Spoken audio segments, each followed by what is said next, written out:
Merry Christmas to everybody. Today is Christmas Day, December 25. As usual, magluluto ako ng breakfast namin. So, it's around 9:45 in the morning. Tulog pa yung mga kasama ko dito sa bahay. But last night, hindi naman kami nagluto ng napakadami. So, kasi kami lang naman, ako, yung mga anak ko, tsaka si Richard. Wala naman kaming mga bisita. Ganito lang lagi ang aming Christmas date. So, yan. Around 6 o'clock pa lang nakakain na kami ng dinner and then watch lang ng movie. Ganun lang ang Christmas Eve namin. And besides, nagtrabaho pa kami hanggang 5 o'clock kahapon. Kaya, we are tired din. Ganon. So today, magluto tayo ng breakfast ng mga bata. Tsaka feeling bata.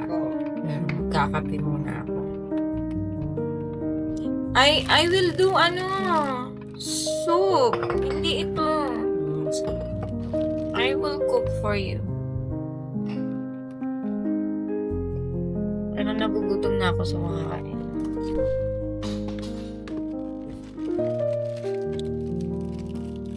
Wala tayong bisita.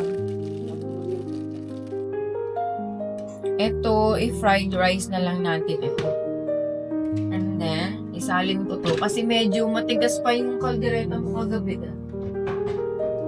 Isalin natin para kumulo pa siya ng konti.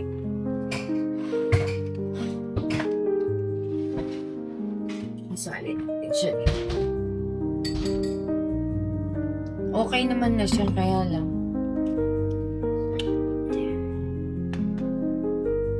Ilipat natin siya dito. Okay. Para mapainit natin siya para lumambot pa yung karne niya. Malambot naman na, kaya lang hindi pa siya, hindi pa siya yung gusto kong malambot.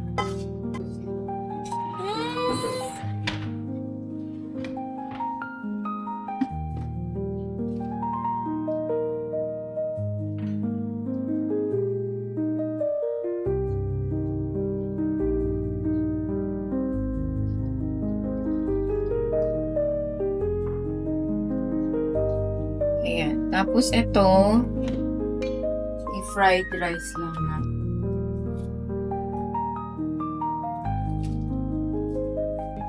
May crack na may hospital siya ng hospital.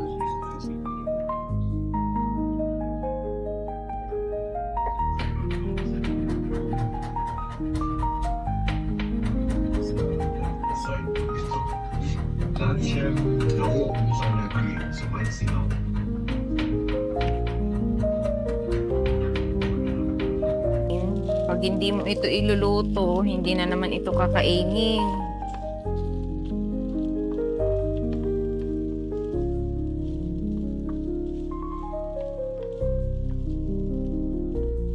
So, parang kumukulo na ito. Pakuluin lang natin yan. We'll do a medium. Garlic fried rice lang ito. Yan lang yan. Tapos lagyan natin ng asin ng konti. Ganito lang naman ang buhay namin dito sa Canada. Kung nagtataka kayo, laging shopping, laging labas-labas. Walang ganon.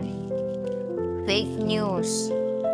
Ang Christmas Eve dito, nag-work pa ang mga tao. Usually, yung iba hanggang midnight pa talaga. Depende sa trabaho mo.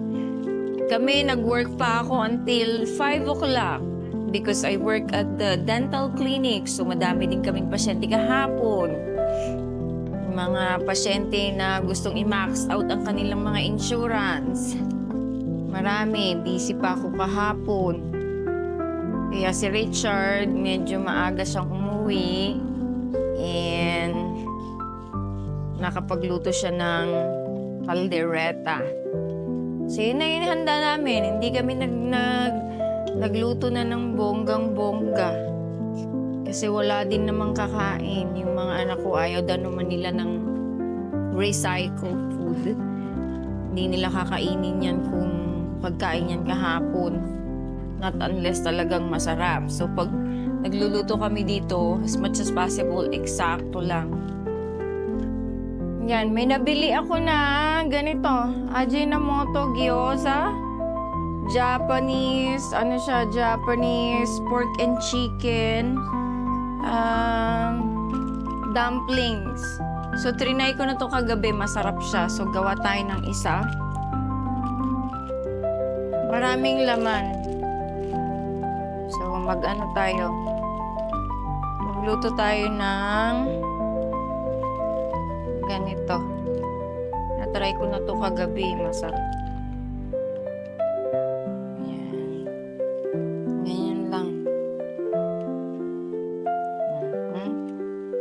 Tapos tatakpan natin yan. Hindi siya kagaya ng mga naka-plastic na mga dumplings na nabibili natin.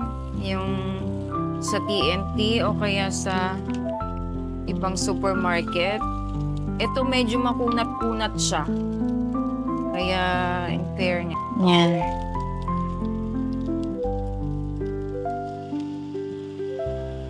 Takpan. Okay, habang inaantay natin yan, magluto na tayo ng ating soup. Looking for tom yum paste. Pero okay naman na siguro yun. Okay na yung portion na yun siguro. We'll see. Pakuluan pa natin siya ng konti. So ito, wala na tong mantika. Ganyan lang. So nilagay mo yung dumpling sa loob. Tapos, a little bit of water para mag-steam, maluto yung dumplings, and then cover it. Okay, and then next, gawa tayo ng soup. Ang soup natin ay tom yum soup. Ang tom yum soup is very easy. I will show you. Lagyan natin siya ng, kasi walang gulay yun. Lagyan natin siya ng ito. Ayan. So pag ganyan na, open mo na siya.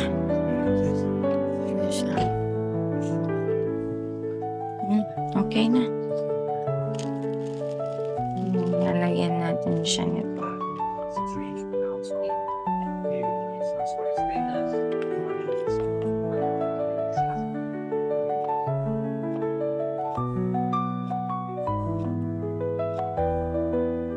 And then, lagyan natin siya ng mushroom para mas authentic ang sabaw. And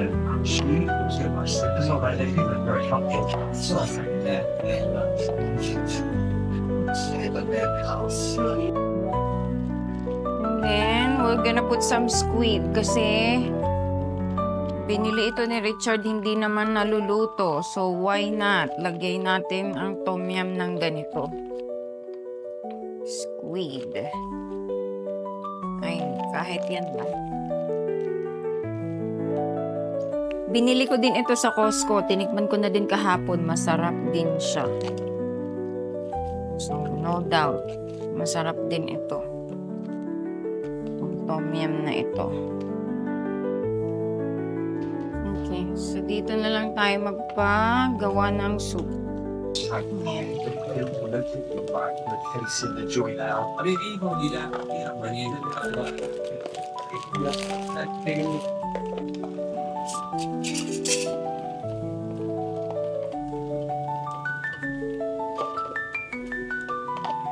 Ayan. Tapos ito, medyo okay na siya. Naluluto na ang ating dumplings. Ganyan. Tapos yung ating soup, gusto ko siyang lagyan ng ganito. Tofu. Pero I will find a container. Lalagyan ng matitirang tofu. Lagyan natin. Kaya lang hindi siya silk tofu. Smooth tofu ba to? Hindi siya smooth, in fairness.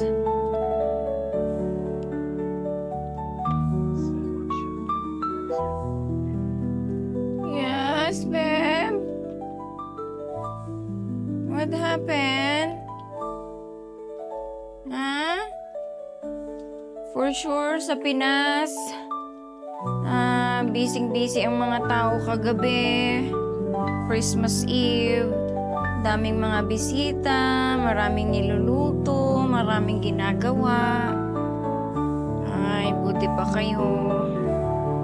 Ganyan, dito sa abroad. Trabaho. Ganun lang. Christmas is just a normal day. Ganun lang naman talaga dapat. Hindi naman dapat merong December 25 to celebrate a Christmas day. Para magmahalan, magbigayan, na sinasabi nila, it could be every day. Pwede namang every day. You do not need December 25 para maging mabait. You have to be kind every day. Yun ang dapat.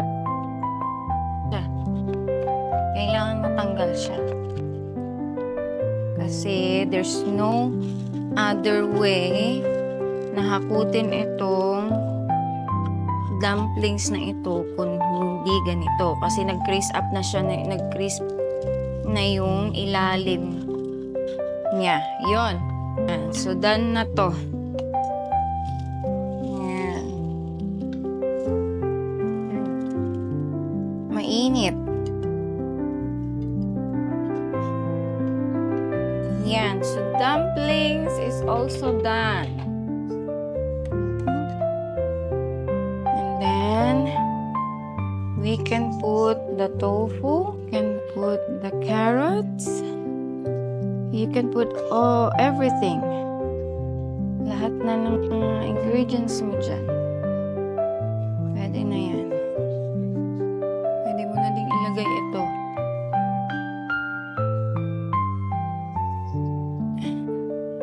Don't forget ang iyong caldereta.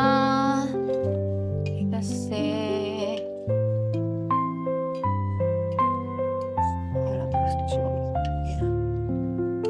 then, antayin lang natin kumulo.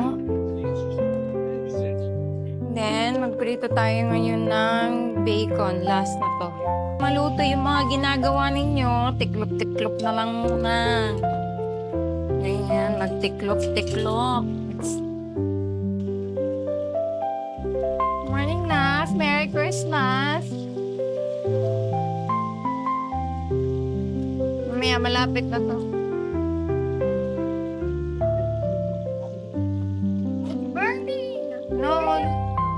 No, that's okay. Ganyan talaga siya kasi ang nipis na nung bacon.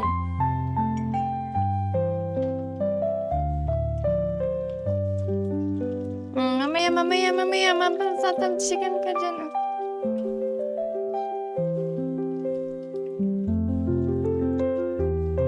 Is this vegetable?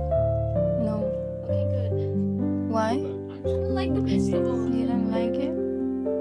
It's from Costco. Pork and chicken. Okay, later. Tapusin ko lang to. 2 more strip.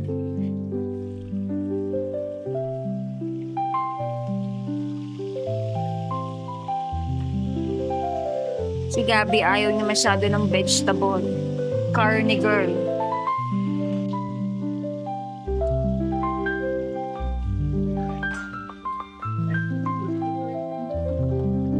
Tapos ito luto na. This one is also cooked. Tapos isalin natin siya dito.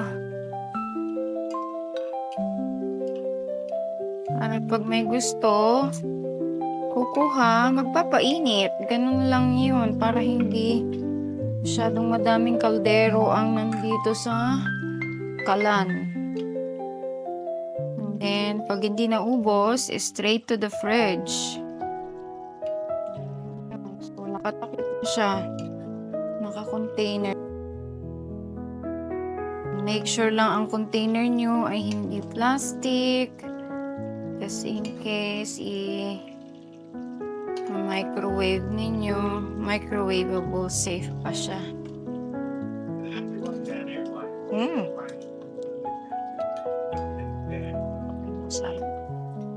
Linis muna tayo dito. para masaya ang buhay. Musok na. And then maghuhugas. And then kakain na. Or pwede naman na silang kumain habang naghuhugas ako. Okay lang yan.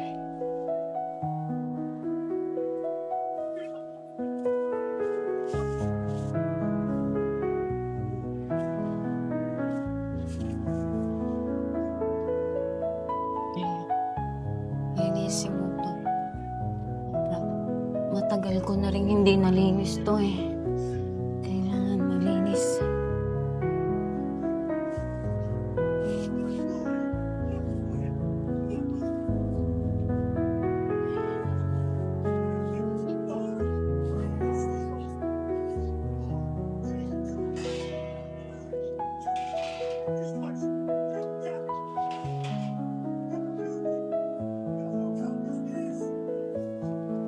Daddy, tawagin mo na sila, kakain na.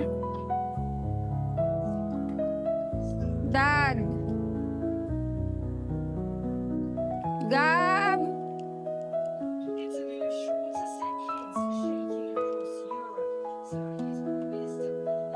Pakita ko sa inyo kung anong niluto namin. Ito ang aming Christmas breakfast. Yan. Fried rice. Dumplings, bacon, tsaka natirang ulam namin, caldereta, and then soup. Okay na. Caldereta. Wala lang tayong ano ha, hindi na ako nagluto ng madaming kanin. If you want, tinapay, you want?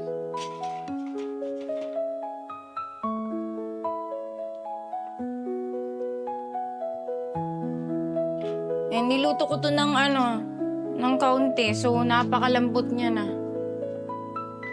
If you like. If you don't like, it's good. May ano yan, bebe? May wonton. Merong. And something else. Get the mushroom. Tofu.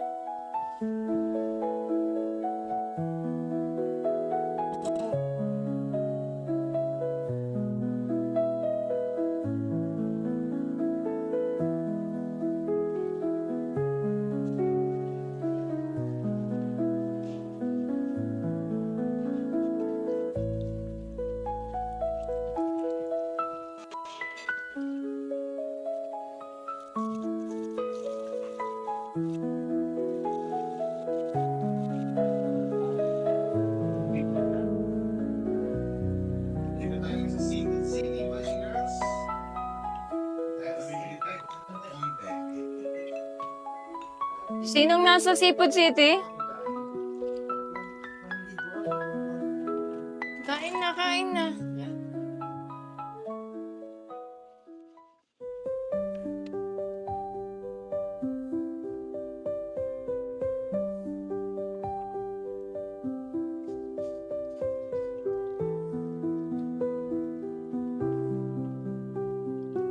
Kumain ka ng soup. May ano yan, mushroom. Tofu, squid.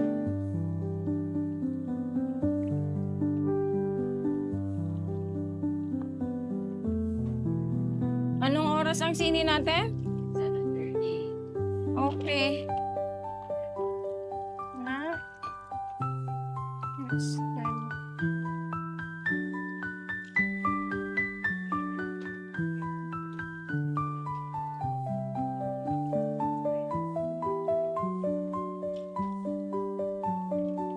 Ay, may sabaw doon. Mayroong ano na.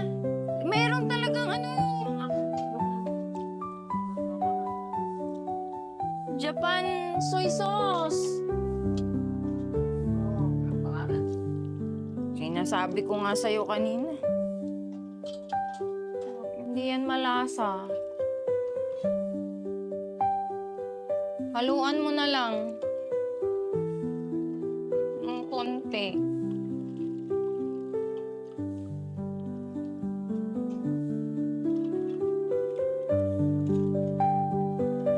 What? Kapag biyahe, hindi ko kasi ko bumangin. Malabag ka. Kuman Wonderland. Ha? Kasi kasi. Well, tumun.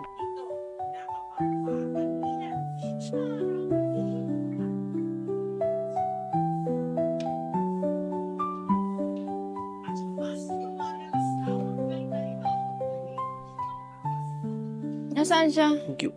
Switzerland. Ay, may ganyan din naman dito.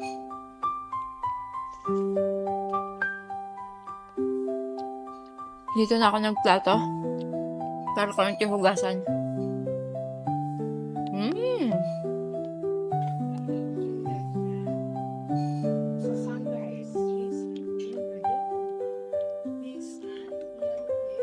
Ito yung sausawan niya.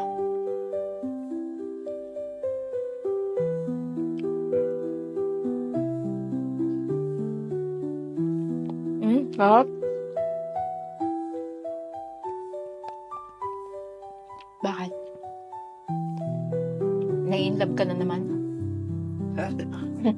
Nai-inlove ka na naman? Dahil pinagluto kita. Sorry. Tinikman mo, sumarap. Naging crispy na siya.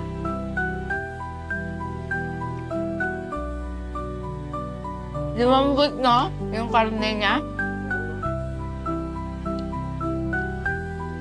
Ganyan dapat kalambot.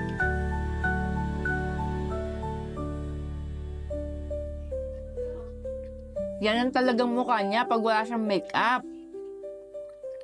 Nakita mo bang walang make-up yan na noon na lumalabas? Si Katy Perry, si Lady Gaga, mga ganyan ang mga mukha nila. Ngayon lumalabas na silang walang make-up.